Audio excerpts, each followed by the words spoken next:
Dear students, मैं doctor Ramakant Singh आज आप लोगों के साथ शिक्षा में क्रियात्मक अनुसंधान विषय के अंतर्गत परिकल्पना निर्माण के बारे में अध्ययन करेंगे। जैसा कि आप जानते हैं, शोध प्रक्रिया में पहला पद समस्या का चयन और उसके पश्चात जो दूसरा सबसे महत्वपूर्ण पद होता है वह परिकल्पना निर्माण का होता है। तो आज हम चर्चा करेंगे कि परिकल्पना किसे कहेंगे, परिकल्पना से क्या आशय है, परिकल्पना की क्या विशेषताएं होती हैं और परिकल्पना कितने प्रकार की बनाई जाती है। तो सबसे पहले हम चर्चा करेंगे व्हाट इज हाइपोथेसिस, परिकल्पना किसको कहते हैं। जैसा कि आप जानते हैं, परिकल्पना अर्थात ऐसा कथन जिसकी अभी आजमाइश बाकी है। दूसरे शब्दों में कहें तो ऐसा आजमाइशी कथन जिसकी सत्यता अभी देखनी है, जो किसी भी समस्या समाधान के लिए हमारे मस्तिष्क में पहला विचार आता है उसे हम प्राक कल्पना अर्थात हंच कहते हैं। किसी भी समस्या के प्रति जो हमारे दिमाग में सर्वप्रथम विचार आए उसको हंच कहते हैं। और जब यह प्राक कल्पना साक्ष्यों के द्वारा समर्थित हो जाए, हम इस प्रकार के साक्ष्य जुटा सकें जिसके आधार पर कह सकते हैं कि जो हमने सोचा था वह इस आधार पर सही है, तो इस प्रकार की कथन को हम परिकल्पना के नाम से जानते हैं। अर्थात साक्ष्य से समर्थित प्राक्कल्पना परिकल्पना बनती है।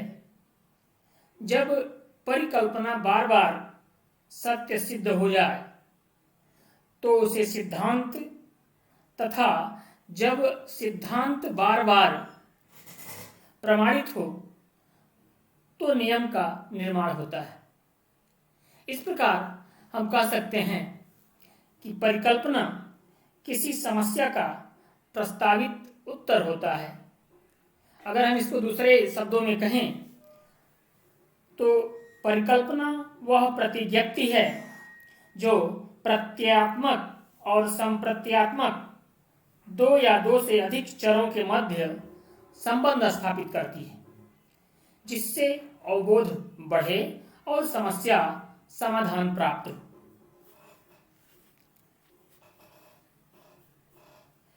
इस प्रकार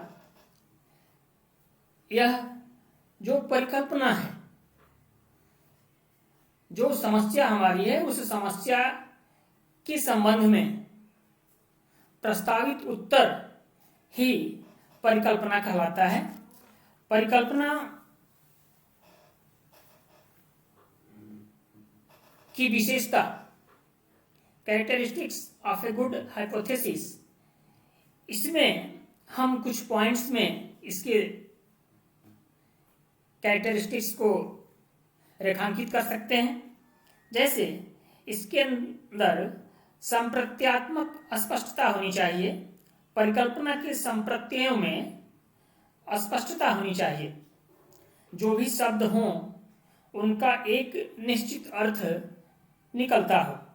इसी तरह व्याख्या की सत्याभाषिता, एक अच्छी परिकल्पना के अंतर्गत जिन संबंधों को उपकल्पित कर व्याख्या की जाती है वह सत्य प्रतीत होती है। साथ ही साथ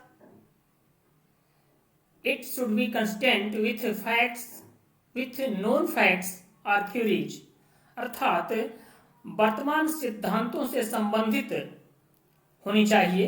एक अच्छी परिकल्पना पूर्व निश्चित ज्ञान के दायरे में उसे समर्थित कर, उसमें विशेषक जोड़कर, उसका खंडन कर या उसमें विस्तार लाकर बनाई जाती है। इस तरह हम देखते हैं कि एक अच्छी परिकल्पना में भाषाई स्पष्टता, अवधारणाओं के परस्पर संबंधों के निरूपण विषयक असंदिग्धता एवं उसके निहितार्थों में विवादास्पद मुद्दों का अभाव होता है।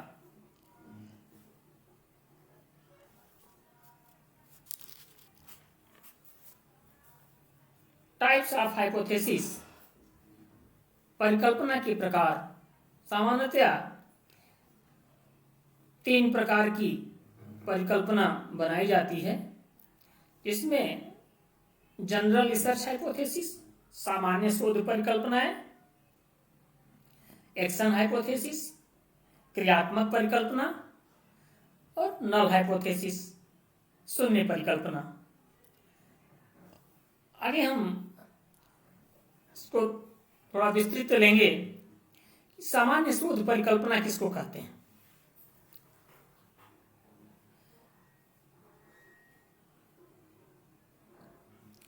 सामान्य शोध परिकल्पना मौलिक एवं व्यवहारिक अनुसंधान के संदर्भ में निरूपित किया जाता है। इन्हें निगमनात्मक रूप में किसी पूर्व अन्वेषित एवं पूर्व निर्धारित सिद्धांतों या सामान्यीकरण के ढंग से कहा जाता है, अर्थात आगमनात्मक ढंग से प्रेक्षण एवं अनुभवों के परिप्रेक्ष्य में निरूपित करने का प्रयास किया जाता है। सामान्य शोध परिकल्पना 2 प्रकार की होती है, एक डायरेक्शनल और दूसरा non directional. Directional means a hypothesis can be stated in directional or non-directional types. The hypothesis which stipulated the direction of the expected differences or relationship is termed as directional hypothesis. हम जब directional hypothesis की बात करते हैं तो इसमें हम इस प्रकार से संरचित करते हैं कि हम हमारे जो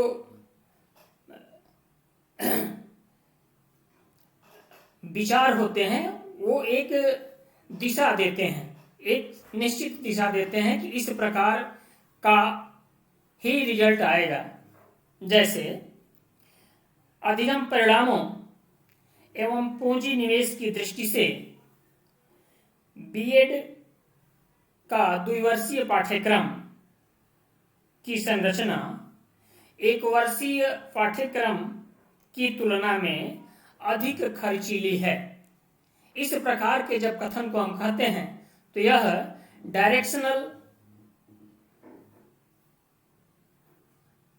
हाइपोथेसिस, डायरेक्शनल टाइप्स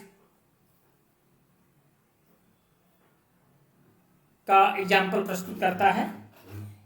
इसी तरह नॉन डायरेक्शनल और रिसर्च टाइप और research hypothesis which does not specify the direction of expected differences or relationship is a non-directional hypothesis, as there will be a change in the achievement of mathematics of slow learners at the college level after studying the remedial instructional materials.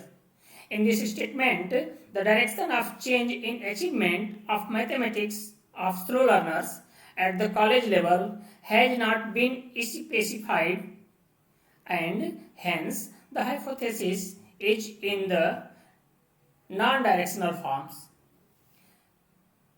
जो दूसरी hypothesis है जिसको हम action research के नाम से जानते हैं, क्रियात्मक अनुसंधान, क्रियात्मक परिकल्पना के नाम से जानते हैं।